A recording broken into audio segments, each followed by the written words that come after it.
Live from downtown Detroit, Local 4 News at noon starts now. Tension in Dearborn. President Biden trying to win back support of the city's Arab American and Muslim communities. Many saying Biden has lost their vote. Thank you for joining us this noon. I'm Rhonda Walker. And I'm Nick Monticelli. Today, White House officials are supposed to be meeting with members of the Arab American and Muslim community in Dearborn. This as many community leaders have begun to denounce Joe Biden because of his support for Israel's war in Gaza. Let's get to our Sean Lay joining us now live from Dearborn with the developments so far this morning. Let's talk all about it, guys, because this was kind of a secret meeting in a way of Biden administration officials coming here to meet with some Arab American officials here. But there was no mention of where it would happen. We found out right here the meeting's taking place at the Henry Hotel. Other people found out as well, so you can see there are protesters here as well. We are talking about, I've been talking to sources, business owners, lawyers who have a stake in the community here in Dearborn. They are saying about, in their opinion, 300,000 votes, 300,000 are likely gone from President Biden for his support. Overwhelming support for President Biden the last time the election rolled around over President Trump at the time, and Arab Americans in the Dearborn area and in Michigan overwhelmingly supported President Biden. This is all because of the situation between Gaza and Israel, and people in the community are saying they want an absolute ceasefire.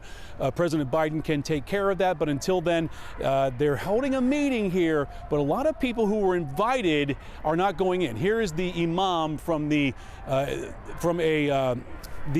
American Center of Detroit, American Islamic Center of Detroit, the imam. You can't kill my family and then come around and tell me I would like to send your family some food, the family that I killed. The context is completely off and, in my opinion, very tone deaf. You don't have conversations about aid when bombs are dropping. All right, back here live. So protests happening outside just now in the first few minutes. The protest has been going on for about an hour, but just now some Dearborn police officers and the police chief showed up. I thought the chief may be in the meeting, but he's not. It starts at noon. I'm told it goes to about 4:30 today. And we are waiting to see if perhaps Dearborn's mayor, who's been very outspoken about leaving the Biden support situation, if he's going to be here. And a lot of people say, yeah, they want their elected leaders and their religious leaders in the meeting so they can be heard, but a lot of people invited not going to the meeting. So what's going to happen in there? We tried to get in. We were told, no, you're not coming in here. So we are keeping an eye here, and we're going to talk to the Dearborn's police chief, and we'll have more. It's kind of, active situation, guys. That's why we're fluid here outside of the Henry. Back to you. All right, I know you'll stay on top of it, Sean, and we'll be checking back in with you later, and of course on Local 4 Plus following our newscast as well. Thank you. That's right.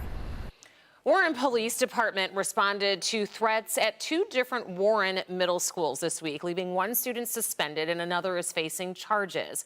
A sixth grade girl at Carter Middle School allegedly created a death list in a notebook, which included 14 names of other students. School administrators suspended that girl, who is now waiting for a mental health exam. At Chatterton Middle School, police say that a 13-year-old boy was arrested after he allegedly threatened to bring a gun to school. Investigators searched the boy's home, and the family did have a 9mm handgun and a BB replica firearm in the home. A Holly man charged with exposing himself in a gym parking lot. This happened on January 30th at the corner of 14 Mile and John R. in Troy. Witnesses are saying that the incident happened while the 30-year-old was sitting in his car filming women as they walked by. The Washtenaw County Health Department confirms 2 people have been diagnosed with hepatitis A.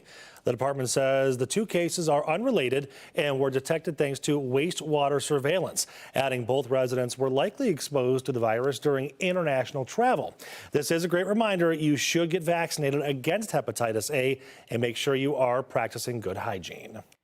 The new work rules for SNAP benefits will not kick in for another year here in Michigan. It was supposed to go into effect, actually, for older Michigan adults who get SNAP benefits for food on March 1st, but the extension lasts until February of 2025. The SNAP program currently provides food benefits for more than 1.3 million Michigan households on low income, and if the rules did go into effect, about 28,000 older Michiganders would have lost their food benefits.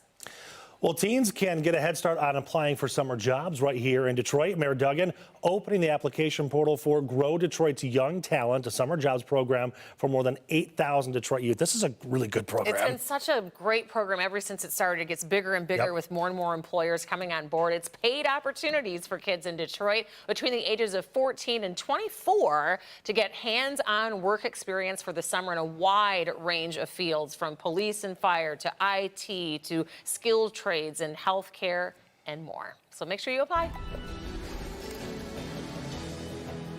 Detroit City Council member Mary Waters is aiming to unseat Representative Shred Tenadar in Michigan's 13th Congressional District.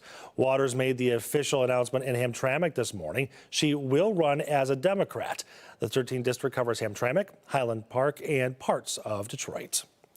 The Supreme Court is hearing a monumental case today whether former President Donald Trump can be taken from Colorado's presidential ballot. Let's get to Bree Jackson. She tells us members of Trump's own party are fighting to keep him off. Lawyers for former President Trump, the Colorado Secretary of State, and attorneys for 6 Colorado residents, 4 of them Republican, will argue their case before the justices, a decision that could have wide-ranging implications. People have been lining up for days outside of the Supreme Court to hear the argument. In December, the Colorado Supreme Court ruled that the GOP presidential frontrunner is disqualified from running for president because of his actions leading to the January 6th riot at the U.S. Capitol. The court said Mr. Trump violated Section 3 of the Constitution's 14th Amendment, which bars anyone who has engaged in insurrection from holding federal office. The former president's attorneys say a president is not an officer of the U.S. and only Congress can enforce Section 3.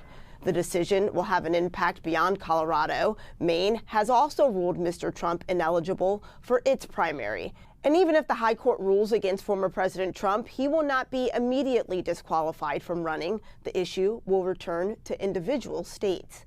In Washington, Bree Jackson, NBC News. All right, thank you, Bree. Meantime, the weather. Take a look at your screen. It's 52 degrees right now. It's 52. It is summer. I'm putting my bathing suit on. Ashley, we're going to float down a lazy river somewhere. All right, I'm here for it. 50s in February, might as well, right? Detroit, 53 degrees right now. That's the temperature reading in downtown Detroit. 55 in Howell, 50 in Pontiac, and 54 in Monroe.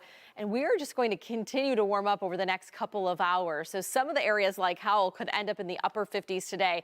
Then we have record territory come tomorrow. But you notice the winds have shifted. So if you were with us early this morning, pretty calm out there. But now we have that southerly flow of air, near 10-mile-per-hour wind speeds, pumping in the warmth from the south. Noticeable difference from just noon yesterday to today. A lot of areas at least 10 degrees warmer, 13 degrees warmer in Monroe. Hey there, Adrian, 15 degrees warmer than where we were at 12 yesterday. So as we look at our sky conditions, we're getting a few breaks in the clouds right now, which is nice. We're pairing that warmth with some sunshine. Few clouds mixing in by Metro Airport, Pontiac, and Mount Clemens. But as I zoom out and put satellite on for you, you can see how we will have a little more cloud cover rolling in ahead of that moisture that's out west. So you see those showers that are crossing Wisconsin. That could end up bringing us maybe a stray shower or two after sunset tonight. So your forecast for the rest of the afternoon, we'll call it partly sunny to mostly cloudy, but look at these temperatures topping out in the mid, if not upper 50s in some spots. It's a warm breeze. Gusts will be right around 20 miles per hour. Little sneak peek at the next few days. We're in record territory tomorrow as we get close to 60. Some morning showers Saturday that end up cooling us off for the tail end of the weekend. We'll have an hour-by-hour look coming up in just a few minutes, you guys.